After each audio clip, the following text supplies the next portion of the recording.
actually means inflammation of the pancreas. In German it is called as inflammation of the large gland of the abdomen cavity, as you know. So, of course, we have also taste.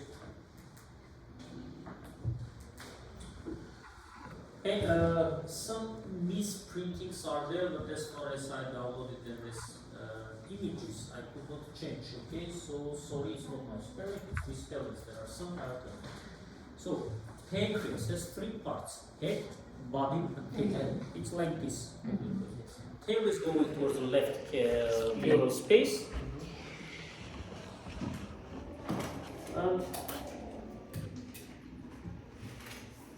It is retroperitoneal organ. That's why in pancreatitis, pain starts from epigastric region and radiates to the back. It's called belting pain. So pancreas lies retroperitoneal across the posterior abdominal wall. From the second part of the abdomen, it has four parts. Last is the duodenum jejunal flexure up to there, to the spleen. Who are there? Silently. Okay, no. So head is encircled by the duodenum and tail is in contact with the spleen. Pancreas has two parts, exocrine and endocrine parts. Both may be in there. Though, to be honest, first of all, it concerns to the exocrine part. Because endocrine part, where is it? Endocrine part, we have on later stages. So it's possible to have chronic pancreatitis, diabetes mellitus. If I look at the lecture, the hepatobiliary system, and show you this, pay attention. This is pancreas, look, head, body, tail, which is in touch with the spleen. This is pancreatic duct, exocrine duct, it's called Wirsung's duct. Then it is attached to the, mostly, those sometimes separately, to the common bile duct. And together they are opening in hepatopancreatic ampulla, Waters ampulla. Left foods are cancer. For the last time.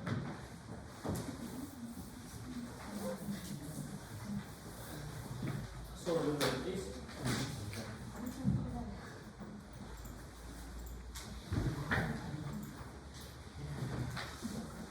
Look, these are duct cells. Here are ester cells. Ester cells secrete enzymes, which are at first secreted in proenzyme inactive form. Their further activation should take place in the duodenum.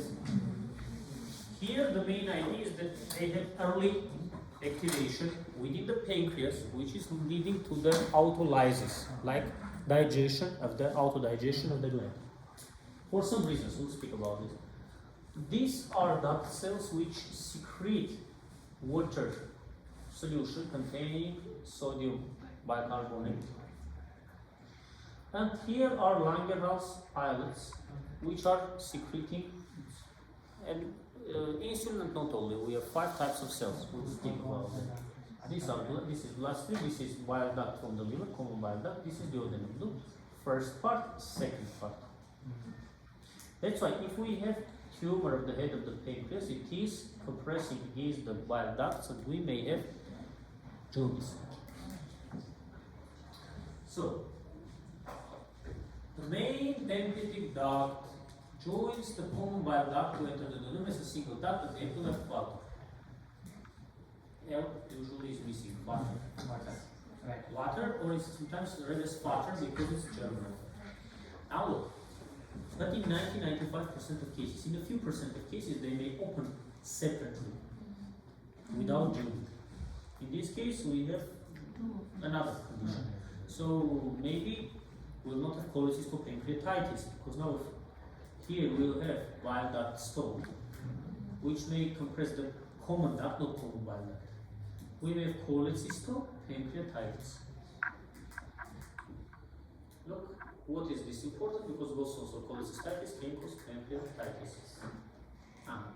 clinical presentation of gallstones, we may have cholecystitis, yes, we may have biliary obstruction, we may have what? We may have stone causing gallstone pancreatitis or cholecystic pancreatitis. Remember this part is called sphincter of D, around it. What is the problem? The problem is that in case of pancreatitis, patients have severe pain. Sometimes we use opioid analgesics.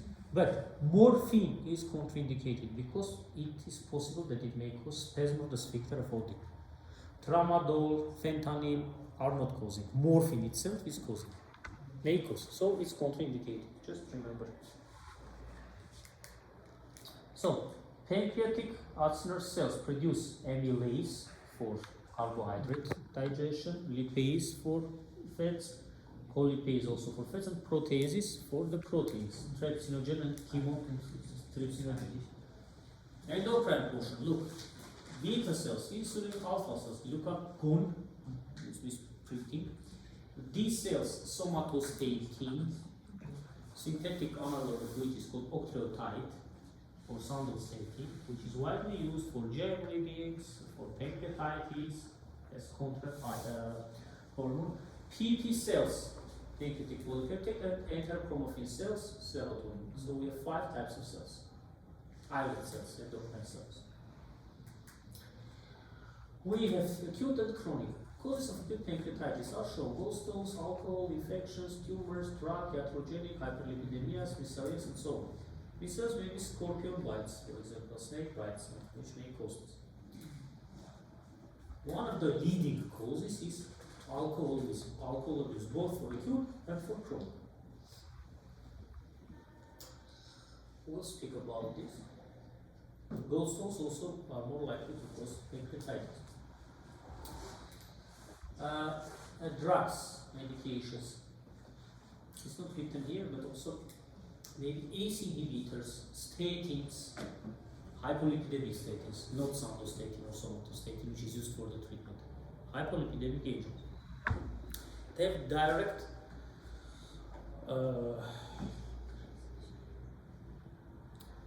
injury effect on pancreas. Not in all patients, but sometimes it may happen. Iatrogenic, look, post-surgical in that region, post-ERCP, because we perform endoscopy retrogradely, reaching to that area and inserting a tube into the common duct, and then injecting contrast dye to visualize on X-ray hepatobiliary system, also pancreas. May cause injury as a manipulation. So it's iatrogenic. Though from some point of view, medications also can be called iatrogenic. Though it is separated here, that drug-induced. Iatrogenic due to the action of the duct. Continue. Pathogenesis. Look, trypsinogen to trypsin activation should happen in the not in the pancreas, but in the duodenum. It happens earlier. So the main cause is intracellular calcium level increase, which may be due to alcohol abuse. So alcohol abuse leads to calcium handling processes, which in its turn results in early activation of pancreatic enzymes inside the blood. So, we have impairment of trypsin degradation, and activated trypsin causes cellular CHBE, necrosis. Alcohol interferes with calcium homeostasis in pancreatic acinar cells, about which I told you. Gallstone may cause pancreatitis by blocking pancreatic drainage at the level of ampulla. It is mechanically. Look, enzymes are coming and are not entering inside the duodenum. So they have early activation inside the gland. And they cause autolysis, autophagy of the gland. Pain in the epigastric region accompanied by nausea and vomiting, which is relating to the back. Why? Because it's retroperitoneal. Inflammation spreads throughout the peritoneal cavity. Involvement of retroperitoneum leads to back pain. Remember, it's called, what's up there?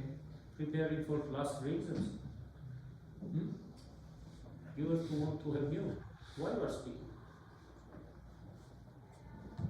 Within 1 year, I could not teach you that teachers usually are not robots. They are human beings like you. They have emotions, they have memory. not reading from the slides. If it would be like this, you may speak, I may read. But I'm trying to explain all this background. You may speak, I may forget some things, but I'll insist on you to tell during the exam. Because it's in the program. History. Patients may have gallstones or may have alcohol abuse. Look what is written. In severe cases, maybe hypotension, tachycardia, and oliguria should be high. It is indicating what? Shock. It is hypovolemic shock. Because these substances are vasoactive substances and they may cause systemic vasodilation, not in all cases, up to 20% of cases. Sometimes it may be self-limited. But sometimes, usually it is not severe, but sometimes patients even may have a need for ICU admission. Life-threatening condition. So, abdominal examination. We may find tenderness in guarding and reduced or absent bowel sounds. It is indicating already peritonitis. At first local, then diffuse. Coolest sign. Gray Turner sign. These are hematomas. Accordingly, Coolest sign in periumbilical region, here at the flanks. Superficial edema increasing in the subcutaneous fatty tissue around the middle. It is indicating hemorrhagic pancreatitis, acute hemorrhagic pancreatitis. Remember, these are classical but rare findings. If we find them, we may be sure that more likely patient has pancreatitis, but not always we may find it in acute pancreatitis.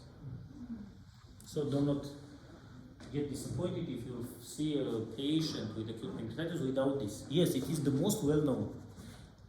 It will be your practical skills. Blood tests. Look. Lipase and amylase are very sensitive. Though all blood may be increased, but serum amylase, look. 3 times from the upper reference limit within 24 hours of the onset of pain. Diagnostic tool. Amylase falls back to normal in 3 to 5 days. Amylase may be checked also in the urine. It is increased. Urine amylase, sometimes it's called diastase. In English literature, I have not seen, but when I was student with class, diastase is the same amylase in the urine.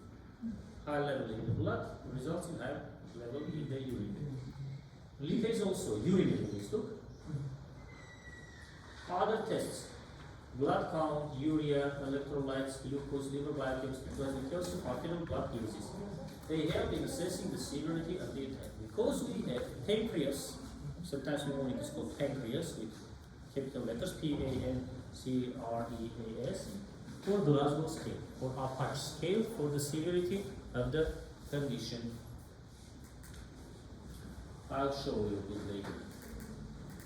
Look, P. Partial pressure of oxygen, age above 55 years, and neutropenia should be high. Calcium, hypocalcemia is a risk factor because of calcium handling. Renal function, not renal function, either urea or creatinine, so renal tests. Renal function test should be here. LDH or AST above there, low level of albumin, and S for sugar. It's Glasgow scale, above 10 minimum. If patient scored 3 or more, each of them is 1 point.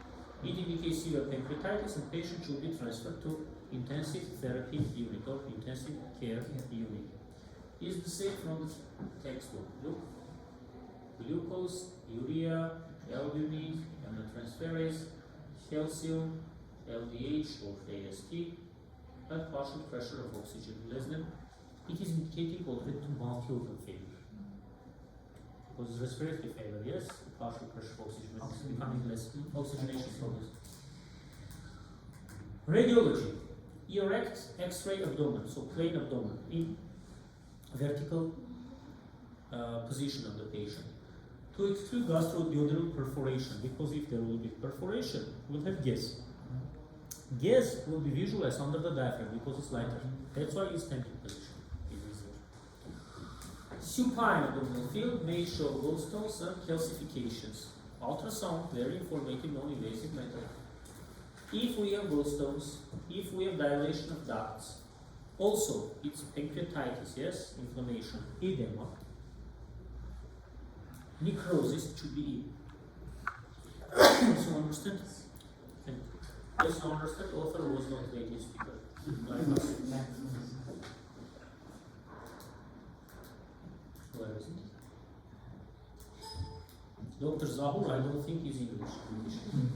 No, maybe. If you look at Chamberlain, you will see that almost all chapters are written by Indian authors. It's trademark Chamberlain. Chamberlain died in 1930s. Is the name of the textbook. Will editors maybe locals, but for example, most of them are Singaporean, I don't know, British, Indian families usually I say. The same is for Davidson. This is to stimulate. So I'm not studying. Otherwise, doesn't matter who has written.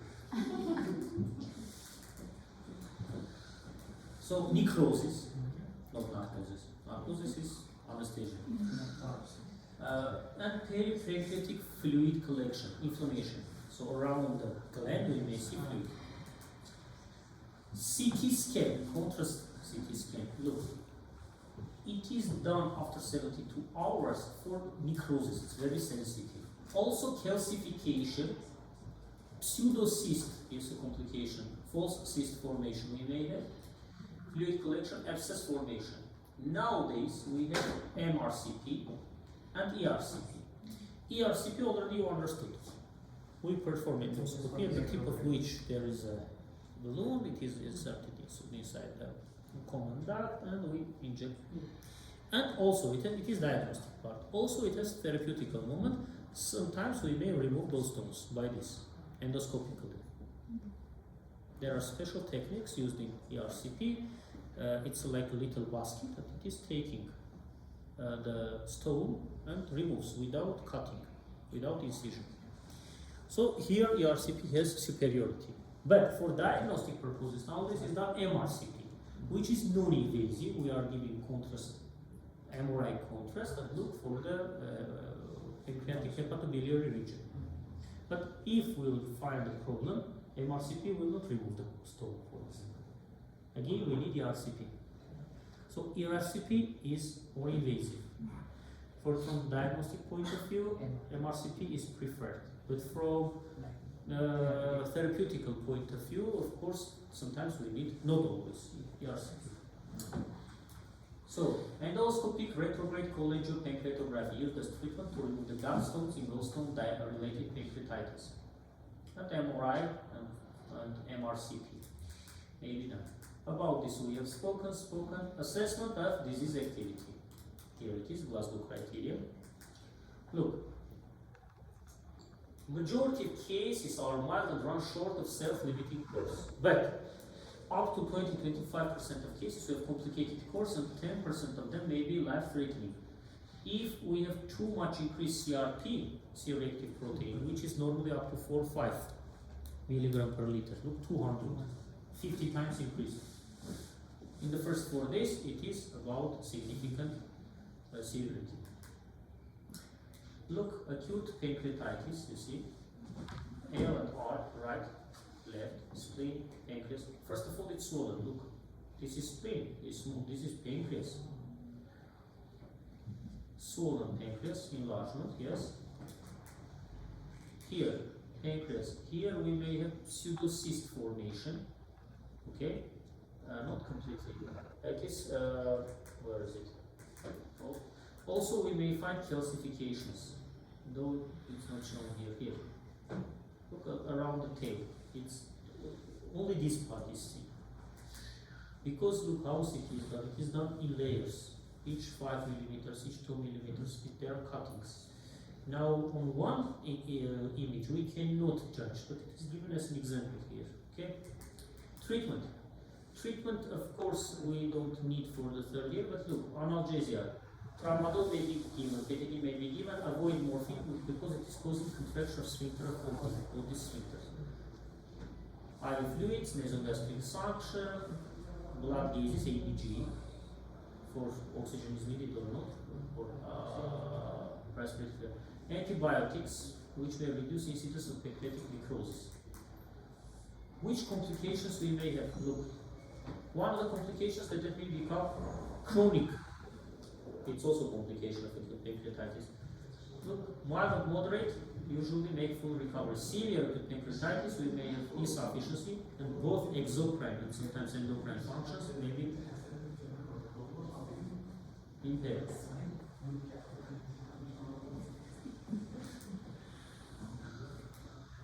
Systemic complications, we may have SIRS, yes, systemic inflammatory respiratory syndrome, multi-organ dysfunction.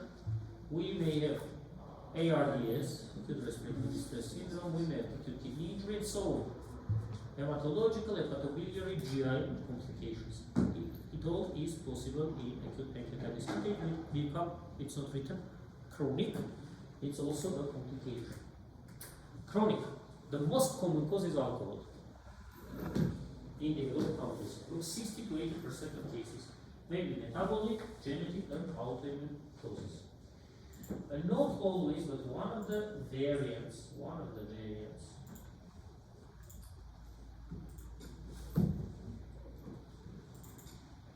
is called Tigaro. It is mnemonic to show you causes. Look, T-I-G-A-R-O. T, toxic, metabolic, idiopathic, genetic, autoimmune, recurrent, obstructive. I'm not going to read all of this, but for example, look, toxic, alcohol, smoking, may lead to blood supply problems, may lead to vasospasm, hypercalcemia, hyperlipidemia. Please do not get confused. Hypercalcemia may be a cause for chronic pancreatitis. Hypocalcemia is for the severity of acute pancreatitis for Glasgow scale. Okay? Genetic. Look, we have nowadays CTFR mutation, CFTR, I'm sorry. It is for cystic fibrosis, transient regulator gene. So cystic fibrosis. Autosomal dominant variants and so on. Autoimmune. It's nowadays very common. IgG4 related systemic disease, autoimmune, recurrent, post-necrotic, chronic alcoholism again. Diabetes mellitus, radiotherapy, obstructive, malignant strictures, pancreatic adenocarcinoma. So all these are etiological. It is like etiological classification for chronic pancreatitis. This also I have said today.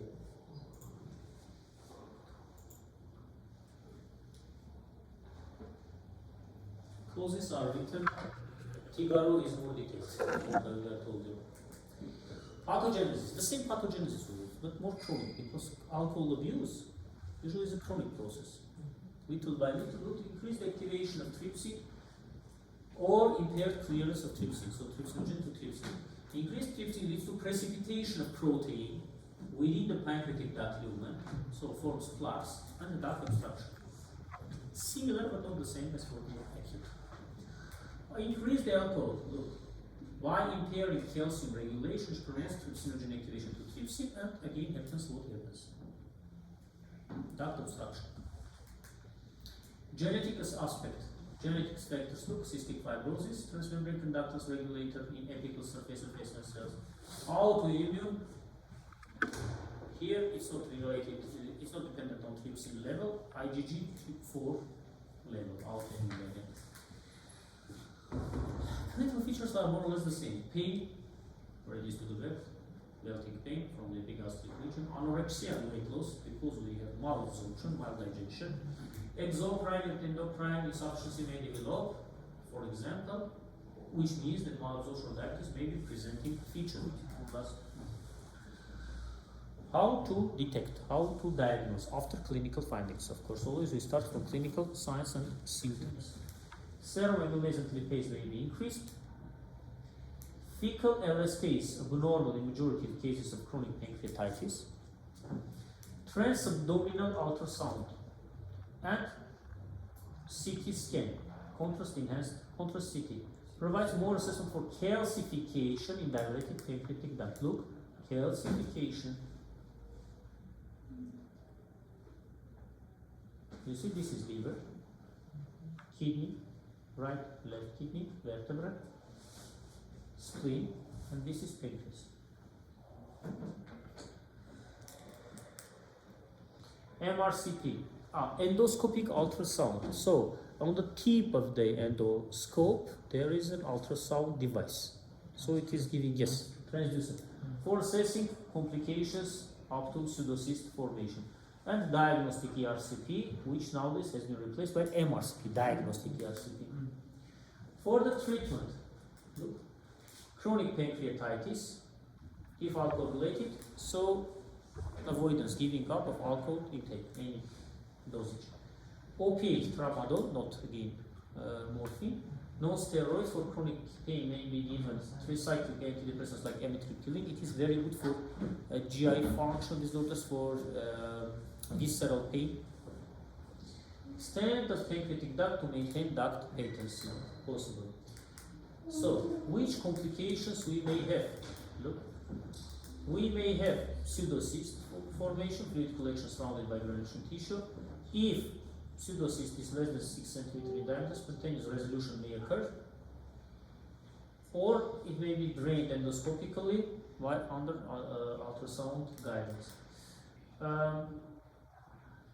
Diabetes due to pancreatic disease, which is on later stages, we need insulin. H2 receptor antagonists or PPIs, if we have, because it will activate enzymes, visualize acidity in the duodenum, hydrochloric acid, and pancreatic enzymes to replace. Now look, it's called replacement therapy because enzymes are lacking. Which other complications we may have? Then I'll speak a bit about clinical manifestations. Look, we may have ascites, pleural effusion, especially on the left side, or continuation. We spoke about this because tail is located on the left. Though increased permeability also we have due to these substances. Pleural fluid will come from the etiology. Increased risk of cancer in chronic pancreatitis. Any chronic inflammation of any organ may result in cancer. And especially remember, cancer of the head of the pancreas has very bad prognosis, very poor prognosis, and the survival rates are very low. So should be treated possibly soon. We may have ascites due to increased permeability.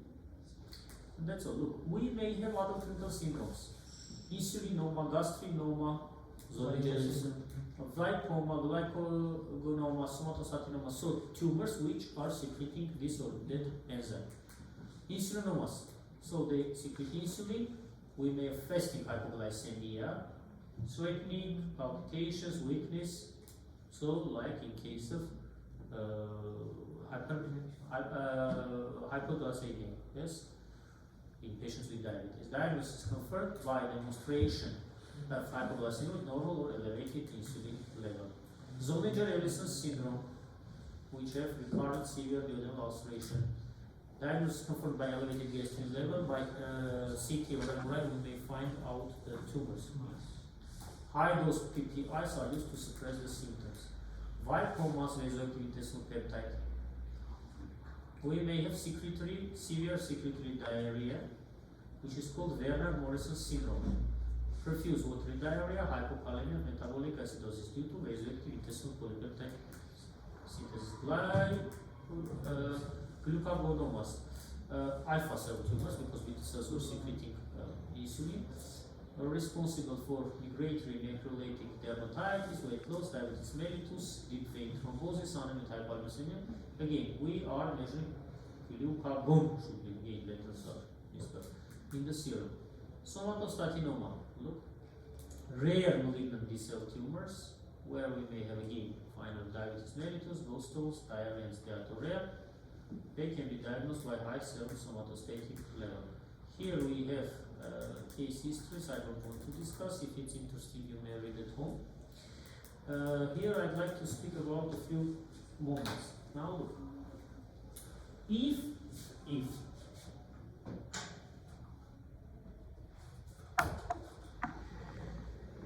pancreatic enzymes are lacking, we will have different clinical manifestations.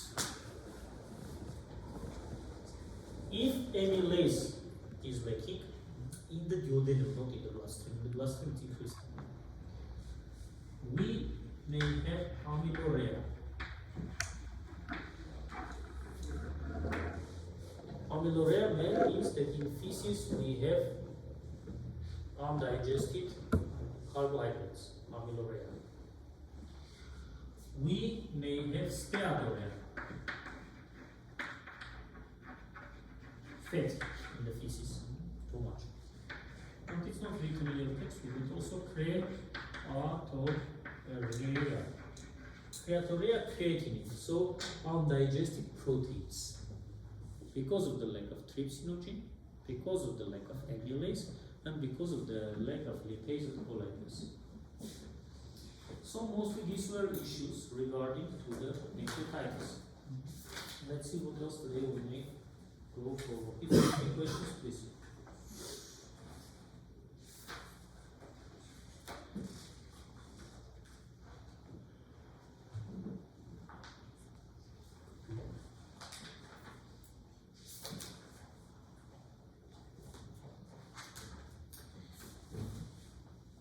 So, do you have any questions? If not, let's go forward about the topics like hepatitis. Hepatitis may be auto-induced, maybe drug-induced, maybe auto-induced. Other types, please read from the textbook if we don't have a lecture about viral hepatitis. Today, I'll try to speak.